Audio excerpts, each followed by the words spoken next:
start with this story about a child that I have personally worked with. For the purposes of this talk, I'm going to give him the name Aiden. Aiden is a young child, about the age of the kids that we have across from the nursery, some of the same kids that we're talking about just a moment ago. Aiden has no vocals, so he's not able to tell us what he wants, and he's not able to ask for it. And Aiden's diet consists of just about one thing: oatmeal. Yep. He wants it for breakfast, for lunch, for snacks, and all throughout the day. What he wants is oatmeal. Aiden will leave the room unexpectedly and run down the hall if the door is open. He will run, he will not stop when someone tells Aiden to stop. When an adult says to come here, Aiden will just keep on going. He won't stop, he won't turn around, but he will just keep on going. When Aiden eats, he will move my hand for him to help my hand to give him the oatmeal. He doesn't want to eat with the spoon by himself. He wants me to do it for him and give the oatmeal to him. He does not have the ability to point to something that he wants. So if you have a toy or a couple objects in front of you, he will reach out and try to grab the toy instead of pointing to what he wants. Instead he grabs. One may say that Aiden is impossible to work with. Now, Aiden is one example of many children that I have worked with on a consistent basis. And all the children that I've worked with are completely different and have different needs.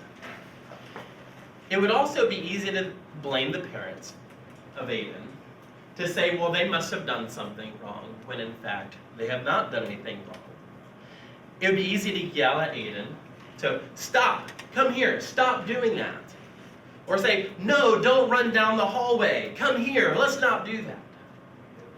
As I look to Jesus' example of what it means to let the children come to him, I see a completely different picture of what should be done to help encourage our little friends.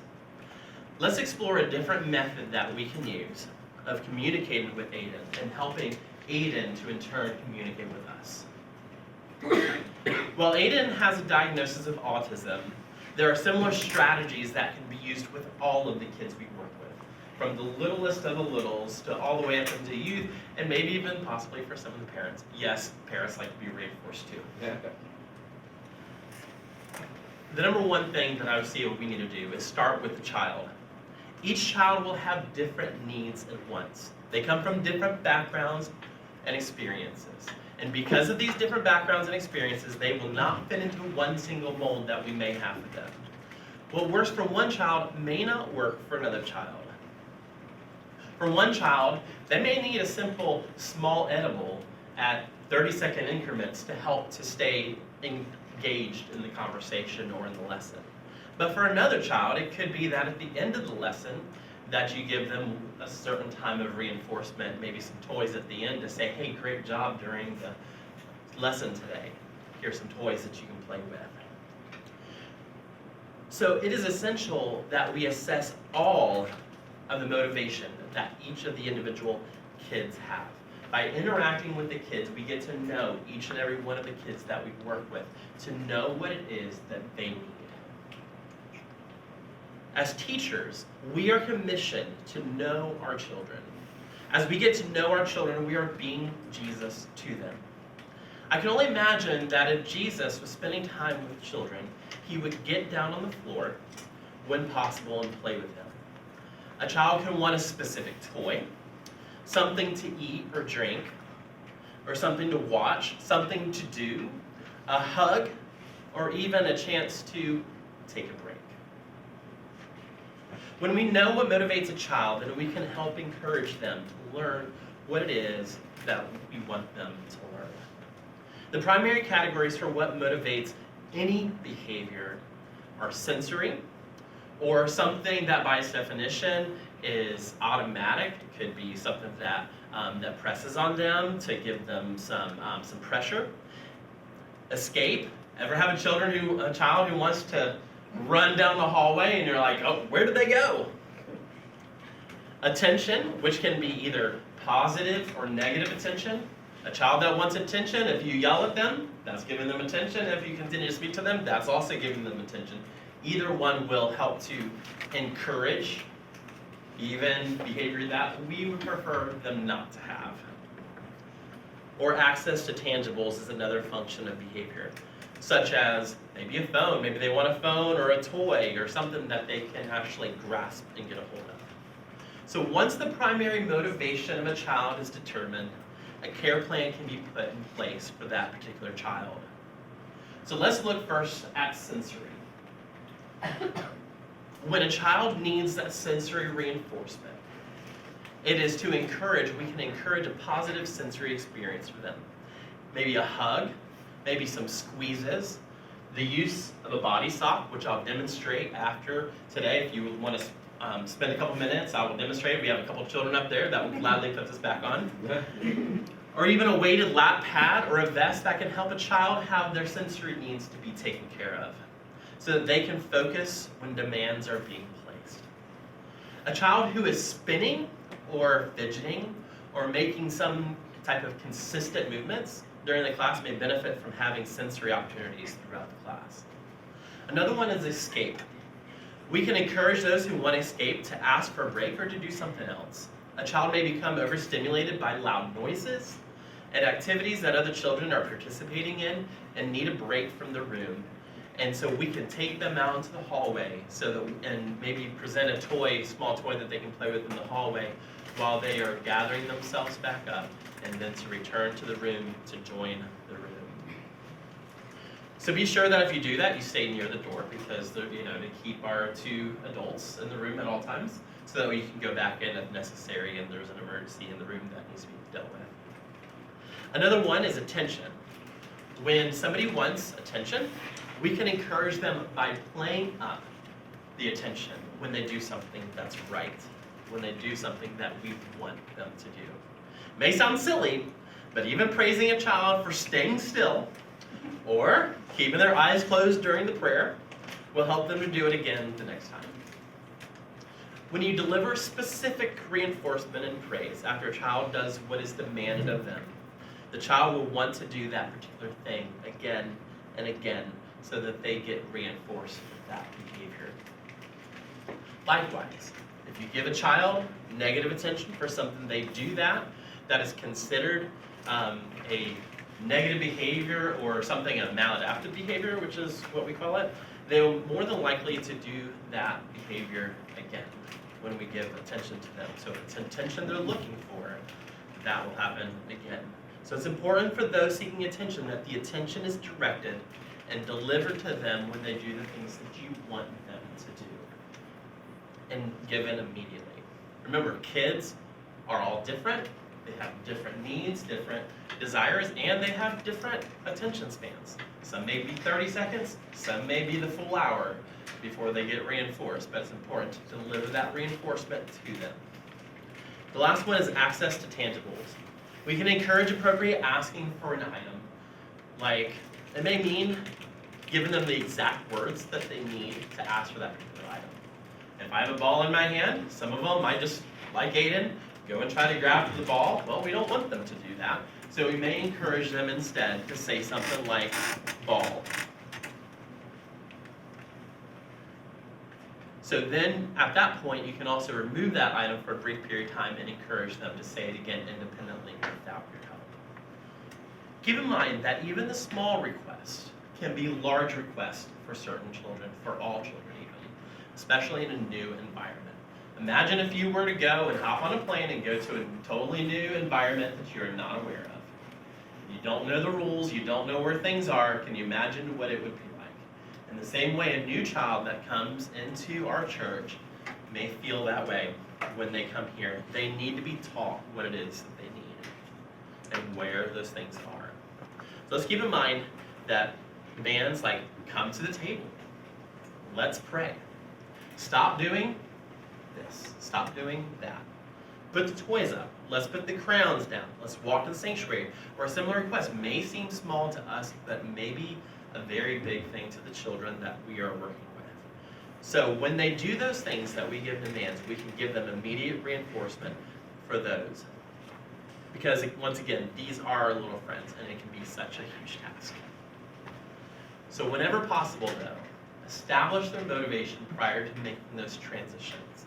When you establish that motivation, then you know what motivates them. So when you put the demand on them, they will be more apt to do that demand.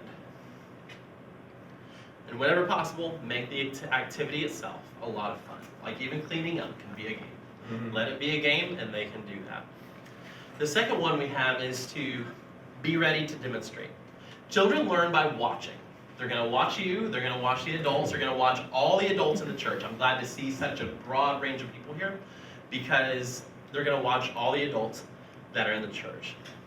But if we could turn back time for a moment and go back to the first time that you played with a ball. Can you imagine that? Think back for a moment. You probably don't remember the first time you played with a ball. I don't remember either. What did you do with it? What was it like? Who was there with you? Did they teach you how to play with it? Did you know what to do with it? Quite possibly not. When I gave my kids a football for the first time, they didn't know how to throw it. It was more like a chugging a grapefruit, or chugging a tomato, at the stage or something. Whatever the case may be. See, it had to be demonstrated to them. And so when we demonstrate what it's like to play with something, the kid will in turn be able to do what it is that you ask them to do. They will see what you're doing and repeat it, especially when you make it fun for them.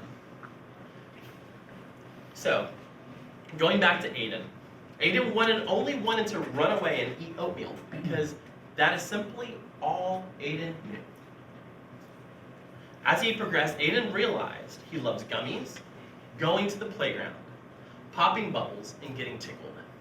He is working on playing with new toys like a bead maze and musical toys. The way he learned that was to have the example of the therapist there with him, of having the teacher right there with him. So they would do the bead maze. I would do the bead maze when I worked with them. And I would make it fun. And then in turn, he wanted to join in on the fun activity that I was doing. So when you're teaching kids, that's a great opportunity to be right there with them. Follow their motivation, but also introduce them to new stuff because they may not know whether they like to play with cars or whether they like to play with balls or whatever the case may be, and you can demonstrate the proper way of working with that particular item that they're playing with. So even still, an adult is modeling new ways for Aiden to play, but as Aiden listens to simple demands like stop or come here or sit down, Aiden is now rewarded or reinforced with one of his highly preferred items, which is now a small bite of a gummy. So every time Aiden stops, he's given a little piece of a gummy. Every time that Aiden comes here, he is reinforced with the small piece of gummy so that he will want to do those things that are demanded of him. So we started with the child, we were ready to demonstrate, and the last one is to teach them how to communicate. Children and or youth with a limited ability to communicate need to have simplified means of telling us what they need. For instance, a young child can use something as simple as ball. As they get older, it can turn into play ball. And after they start to learn multiple items, it can be something like, can I play ball? And each child, that progression might be a little different. I realize that we can always give in right in the moment to what a child wants. I wish we could and just stop exactly what we're doing right when we're doing it, but there are times that doesn't quite work. But when we help the child to communicate a reasonable request, we can use such things as a first then statement. We can say, okay, we are going to be going to the sanctuary. First, let's go to the sanctuary, and then you can have a little piece of candy or whatever it may be to help them and reinforce them for going. Or maybe it's have a word of prayer. So, hey, we're going to pray right now. First, we're going to pray. Let's close our eyes. But after the prayer, then you can have this little toy that you want to play with. So, once you do that, they will realize that they are being reinforced and want that behavior to happen again, that listening and following instructions to happen again. One of the challenges we face as a church is how to communicate with all of our people. When some of the people know little to no English, for our children, I propose that we use teachers. Another method that I propose that we can use is a text board, and I will stay after so we can demonstrate that for you. But a child can come, look at this, pick something off that they want to do, hand it to you so that you can do that. So I'm going to close for just a moment. I know I'm running out of time. But as teachers of these children, when we start with the child and his or her needs, we can demonstrate both what it means to have fun and do the task it takes to learn to love Jesus, and teach them how to communicate with us, with their peers, and God through prayer. We are helping them go straight to the arms of Jesus.